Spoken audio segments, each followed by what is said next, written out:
La Municipalidad de Santa Cruz del Quiché informa. Muy agradecida con Dios porque damos inicio nuevamente a la feria escolar, ¿verdad? Como todos los años se ha venido efectuando, y eso es un orgullo, pues, porque hemos visto que los proveedores año con año han ido sumando, y eso es bueno para todos. Licenciada, ¿nos podría comentar qué podemos comprar acá en la feria escolar? Sí, todo lo concerniente a útiles escolares, todo dirigido a la población escolar de todos los niveles, preprimario, primario, incluso universidad. Invitamos a todos los consumidores, ¿verdad?, que se apersonen.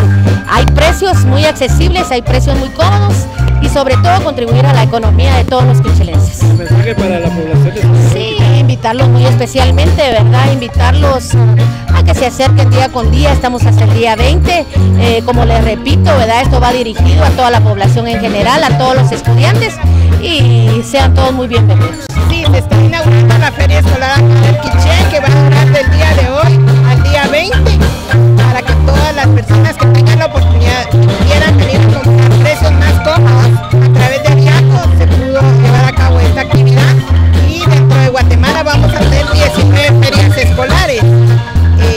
Podemos tener la oportunidad ahorita que las amas de casa, los padres de familia tienen la necesidad de comprar la lista de útiles, que se acerquen acá al parque y que puedan llevarse esos precios cómodos, ¿verdad? El precio que se necesita, precio más bajo. Ya usted, como organizadora de estas ferias escolares, ¿cómo ha visto la convocatoria aquí en el departamento de Quiché?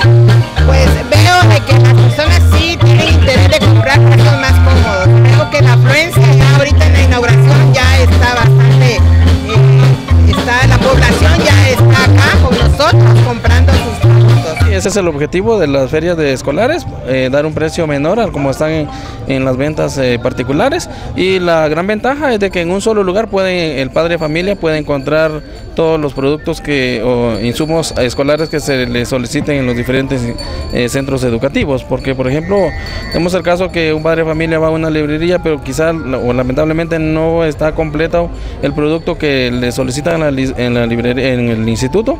Entonces aquí lo puede encontrar. Si no encuentra en un local, pues lo puede encontrar en otro, porque hay diversidad de productos. Municipalidad de Santa Cruz del Quiché. Administración, licenciado José Francisco Pérez Reyes.